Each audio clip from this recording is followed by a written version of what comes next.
సీర కట్టి ఊళ్ళోకి వచ్చనమ్మా చాలారి పూలు పెట్టి జాతరులు తెచ్చనమ్మా తంగేడు పూలు పెట్టి కంకాణ దూకేనమ్మా ముక్కు ముక్కెర పెట్టి ముల్లోకాల నెలనమ్మా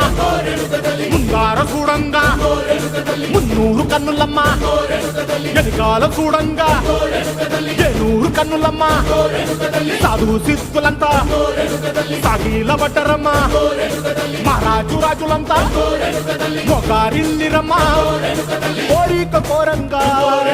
రంగులు పూసినాము ఆశలు తీరంగా ఏసాలు వేసినాము నీకన్నా పెద్ద దిక్కులో కాన ఎక్కడుంది నైవేద్యం ఎట్టంగా మా కాడ ఏమిటుంది మనలన్నీ అలకిచ్చి వరమీయవే తల్లి కన్నా బిడ్డలను కాపాడవే తల్లి